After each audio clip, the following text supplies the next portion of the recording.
I need a courageous volunteer who's willing to take a step into the unknown. Let's do this. Work is not everything, okay? You're wrong. It is everything. What do you have against magic? It's a lie. When you grow up, there's nowhere else to go. Look, Emma, I'm really sorry for what I did to you. No, go on. You saved me. It's not what it feels like. Congratulations, Frank. You're going to lead the vendor soft account. You think you can handle it? Yes, sir.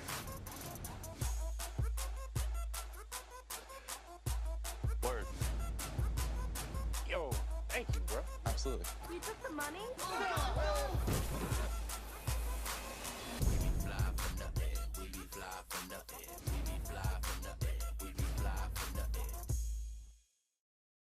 Hello， 观众朋友们，大家好，欢迎收看本期的对话好莱坞，我是主持人蓝天。今天呢，我们来到了 Little Tokyo Downtown 呢，来参加 HBO 主办的亚太裔美国人梦想家的首映典礼。待会儿我们将会看到3部获奖的短片。第3名呢，它的名字是《脚趾》，第2名是《仙境》，第1名是《星期一》。让我们一起来看看他们讲述了什么样的故事吧。Welcome everybody to the Takeuchi Democracy Forum and the special program of the Los Angeles Asian Pacific Film Festival, and the presentation of the winners of HBO's APA Visionaries competition. So we got Jing Xiao, Tiffany Su, and Ding Tai here. So I guess first of all, if you guys don't mind, just briefly introducing yourselves real quick. Why don't we start with you, Jin? Sure. So my name is Jing. I was born in Shanghai, but I grew up in New Jersey. I found my way over here for film school, and I've been here and worked abroad a little bit. I got into filmmaking actually in college. I went to NYU, and I was there to study psychology. I love films, but I never understood the filmmaking part of it as a possible thing. I didn't know anybody who was involved in industry or anything like that. But once I got there, I met some people who were actors and directors in the programs over there, and I saw them doing it, you know, just them, a little handy cam and some lights, and I was like, oh wow, there's actually a process and all that.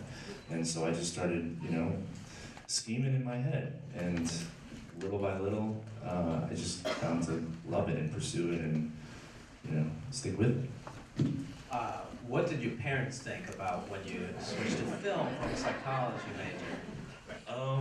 Well, they didn't really understand the psychology part, the psychology major. They actually really supported. In the beginning, they didn't quite understand my dad is like a plans kind of guy. What is your plan? What is your plan? So actually, it was super helpful because in order to convince him, I sort of had to basically pitch him the idea of me as a filmmaker. And that's kind of been really helpful because, you know, no one really, you know, like imagines you as a director. You have to convince them, you know? So step 1 was my parents. And I guess I convinced them because they are super supportive. But my parents haven't seen this short yet. So we'll see what they say after they see this. That's not me, is it? That's the first question. And Tiffany, for you, where are you from and how did you get started? So I was born in Wisconsin. I was there till I was 10, and then I moved to Irvine, or Asian Pleasantville. I also kind of came to filmmaking when I was in college. You know, I've always really loved stories, so naturally I went to top filmmaking school, Harvard, which I actually know. So I didn't realize that filmmaking was something that someone could really do until I went to college. And I started doing some photography classes there and did a lot of theater. And I think that I had this experience of, I think for the first time really making something and being so involved and excited and passionate about that. And kind of since then, I haven't looked back. Awesome. Congrats on the film, by the way. I don't know, you guys are awesome. And you, Ding? I was born in Vietnam, and we are immigrants and refugees. We moved here about 1980, and my parents and my families, my siblings were always telling us, you gotta work hard, you gotta do some business stuff, and you gotta come to work with us when you get off of school, and you gotta come and hang out at the warehouse and do a lot of work, and I hated that shit. And it was, you know, it was different. I didn't understand that, but today I understand. My sister, my brother, and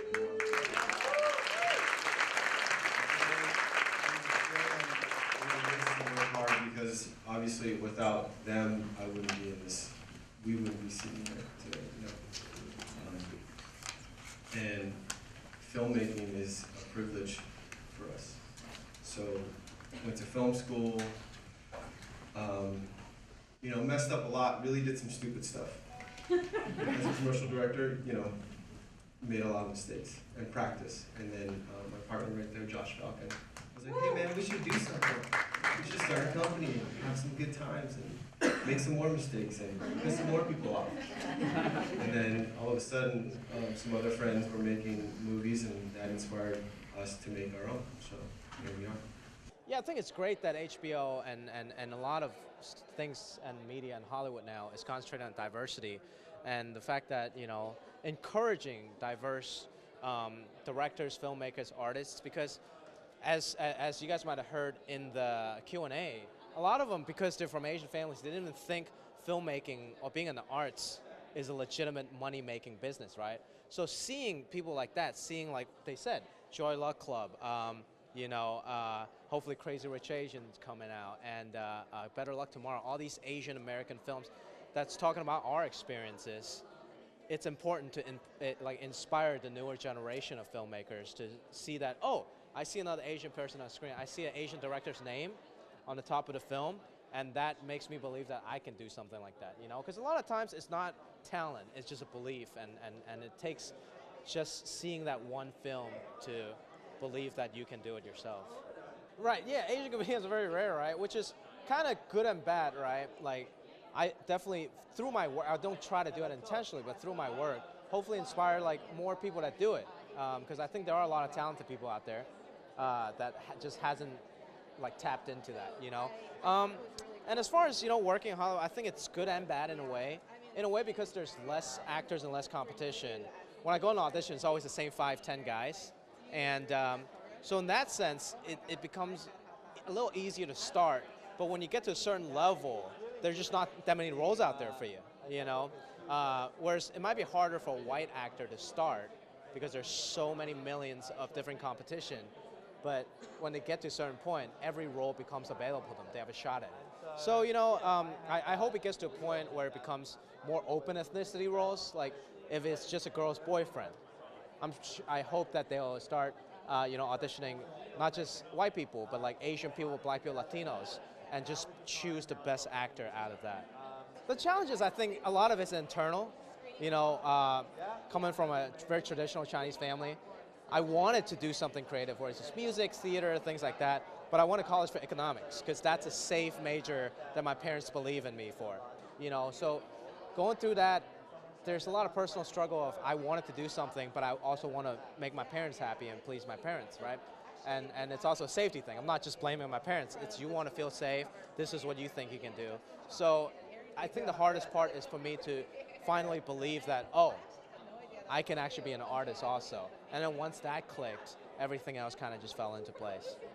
Well, the HBO contest sort of gave us a reason, gave us a deadline to try to achieve. And I wanted to address some social things that, you know, that people go through, that I go through myself. And this sort of just came out. This story just happened. So this story is inspired by your own life? There's some things in it. Yeah, there's some things. Mm-hmm. But so, like, why did you want to portray this anti-stereotype Asian boy? Because I feel like that is an interesting idea to try to explain and explore. Kevin is a very unique looking gentleman, you know. He has a certain look that we may not associate with certain types of jobs. And so I guess what I'm trying to say is that when we saw Kevin as a team, we didn't fit him into any stereotype. He just felt very neutral. And obviously his acting chops are ridiculous, and so everything came together for Kwan. I would give that credit to Din, because he was kind of a dream to work with in terms of just direction, because before leading up to the production, he gave me films to watch, So I had materials to study, very specific materials, scenes to look at specifically, and things to look out for myself, things to read, so I took a lot of time developing that character through him. We had a lot of phone conversations late at night talking about ideas and stuff, and so I think, with that sort of background, in my opinion, it was the easiest job for me, to do that. Well, obviously, definitely the more traditional Asian side, and I grew up in a neighborhood where it was predominantly white, so I struggled with getting the more the Hispanic and sort of the language that I had to kind of portray hanging out with black people. It was a little different for me, and so I spent a lot of time kind of making that better and talking to Din about it, and we did a lot of takes and stuff with the sound and the dialogue to kind of really fine-tune it to where he wanted it, and it was good. So that was probably the most difficult part of that. I like to tell a little story. So when Kevin and I first met, we would call each other, and instead of saying, Kevin would say, "Hey, Din," he would answer the phone in a very nice way. "Hey, how are you?" And I would answer the phone, "What's up, And so I can imagine that. The idea was to just get Kevin into the mindset, and then eventually, now it's flipped. Now it's like, "Hey, homie." No, now it's actually flipped. I go, "Hi," and he goes, "Yo." For me, this is the first project that I've really done, and so I've been in acting classes, I've done commercials and some modeling, and I learned so much just through actually being in a film. You have dialogue, you have movements, you have all these different angles of your face, and so it was very hard for me to accept anything. I wanted to take more takes in every single one. I still don't like it. Personally, I don't, because it just doesn't... You're your biggest critic. Exactly, but to the worst degree. So that was definitely the most difficult part. Awesome. Yeah. Thank you so much.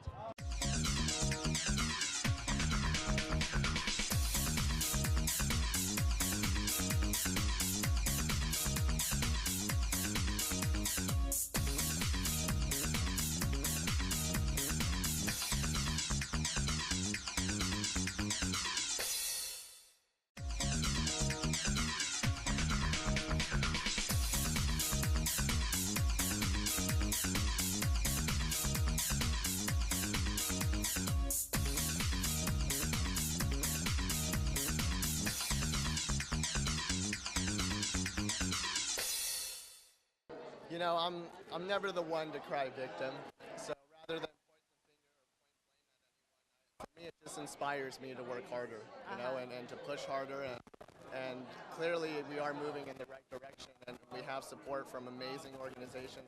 As long as you keep pushing, as long as you keep grinding away, I'm a firm believer that hard work pays off.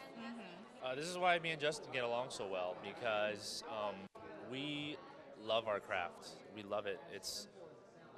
And it is a endless craft. You can always be better at what you do. And for us, we are so grateful that conversation is being held. But for us, we have such a long journey before, we're in our final form. In fact, it's probably never going to happen. Never. But so for us to be able to work on it is already an amazing privilege. To be able to live in Los Angeles, to be surrounded with people who support us, to be able to make something like this is incredibly. We're already very grateful. I think, I was telling you earlier that I want to offer a different narrative, which is that there's not that many of us, but that can only mean that there will be more of us. And a lot of us are coming of age just now. A lot of us you need to put in your time. You need to put in your 10,000 hours. And people are coming up on their 10,000 hours. And we're going to see a sudden explosion of Asian Americans, not just in media as actors and filmmakers, but musicians, artists, fashion. I mean, if you look, they're there. And we're only going to be more and more present. We work too hard, and we grind too hard for that not to happen. And I think that, in the United States, we have to remember that despite all the difficulties and, all the history, the United States, there are examples of people doing the impossible. And that just reminds us that it's doable. And if it's doable, then the main thing I gotta concentrate on is just doing it. Yeah. Yeah, I couldn't agree more. You know, not everyone's dealt the same hand, but if you're born here and you've had the life that Jing and I have, you know, we're blessed and fortunate to have first world problems. You know, and that inspires us more than enough to keep going. 好，我们现在请到了《仙境 Wonderland》的导演 Tiffany， 让她来介绍一下自己吧。Hi Tiffany, can you please say hi to our audience? Hello, my name is Tiffany Su. I directed a film called Wonderland. 那跟我们大概的介绍一下这部短片的意思是什么吧。Okay, I'm going to do this in English. Sorry. So this film is about a young girl and her mother who are stranded in Las Vegas over Christmas vacation, and they're waiting for her father to arrive. 那这部影片就是你得到的启发来源于哪里呢？ Where did you get your inspirations from? I've always had this fascination with Las Vegas as this kind of playground for adults, and I've always been really fascinated by the idea of making a film about a kid in this place. It's like a kid who is lost in a grown-up's playground, and that's kind of where the idea first came from. It also kind of came from the idea that gambling addiction is a problem that I think affects Asian Americans and Asian immigrant populations, and it's never really talked about. And it seemed like a good landscape in order to talk about this issue, to talk about a kid who's dealing with struggling to navigate that adult playground while trying to keep her family together. And that's kind of where the story came from. How do you feel about winning second place? That's incredible. Did you ever think that Asian American films will actually be in the mainstream market? It's something that I always thought was possible, and I'm really excited to find out that it is. I think that it's amazing that HBO has put on this competition, is making this effort to create more diverse voices in the world, and kind of is putting it out there. And I feel so honored and fortunate to be a part of this process. I was just so excited. What's your long-term goal? If I would love to be a writer-director. I think that making films and telling stories is about the closest thing to doing magic that you can do, and if I'm very lucky, I'll get to continue doing that. So how did you get into the film and TV industry? So my first filmmaking job out of college, I knew that I wanted to do film, but I actually had not wanted to come to LA because I wanted to get an experience outside of this place. So I actually went to Asia. My first job was working for Wang Lihong as his assistant on the film 恋爱通告. So when did you decide that you want to just quit everything else and focus on making your own films? So after working with Li Hong, I had the really wonderful opportunity to work for Liang on... You worked for Liang? Yes. I had the chance to work for Liang on 少年派的奇幻漂流, and that was I think 2.5-year experience that spanned from Taiwan to India to New York to LA, and I learned so much from him, from everybody on that team, and it was a true lesson in what it takes to make really big, effective films. And after that, I mean, a big lesson that I took away from that's the only way to learn is to start making your own films. You can only watch from the sidelines for so long before you know that you want to get in there to do your craft and create your art. So that's what I did. What was your day-to-day jobs, or what did you have to do for Liang for 2.5 years? It changed. It really depended on what stage of the process we were in, but mostly it was supporting him, being with him through all of the meetings, liaising with all of the different heads of departments when he needed it, support and research and script development, and in post there was a lot of VFX work that needed to be tracked and taking notes and all of that. So I was just helping him with anything that I could in order to let him do his job, which he is the best at. So after you quit everything, and what's one of the biggest obstacles that you ran into once you started making your own films? I think it's finding opportunities in order to do it. I have been very fortunate. There's been a lot of programs that I've been supported by, AFI Directing Workshop for Women, and this HBO competition. I've been very fortunate, but you know, I just want to.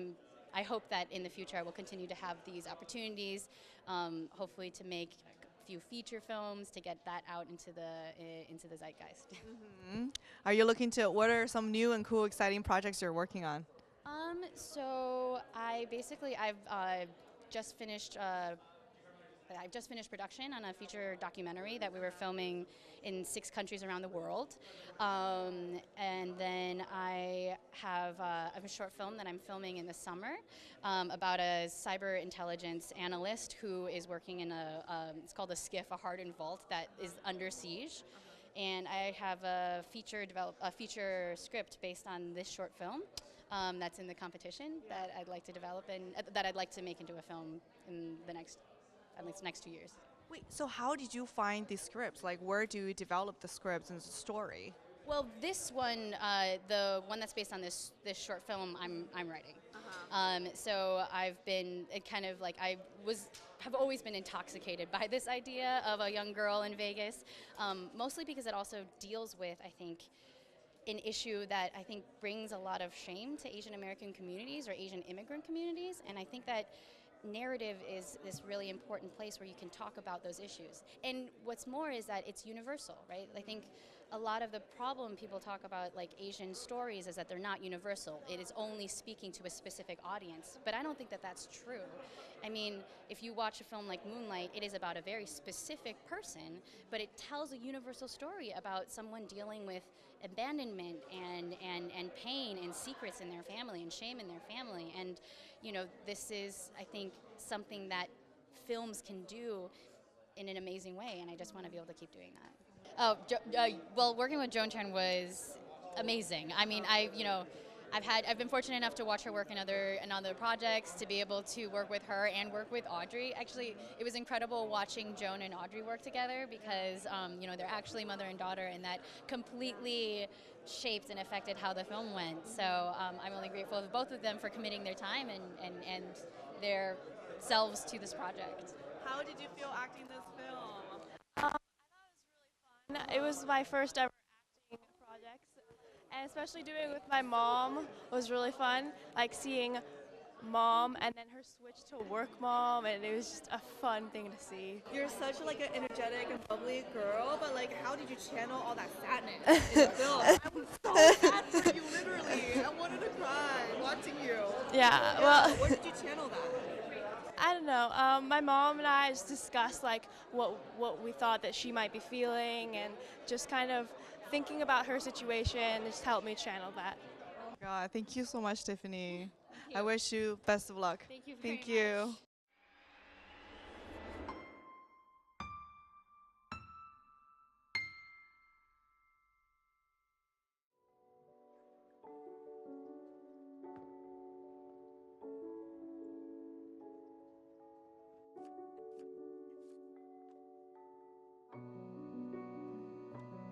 No, she's not. Ed line.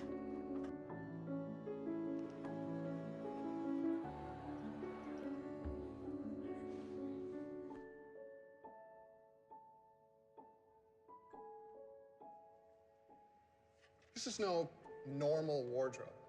This can take you far away in a matter of moments. Would you like that?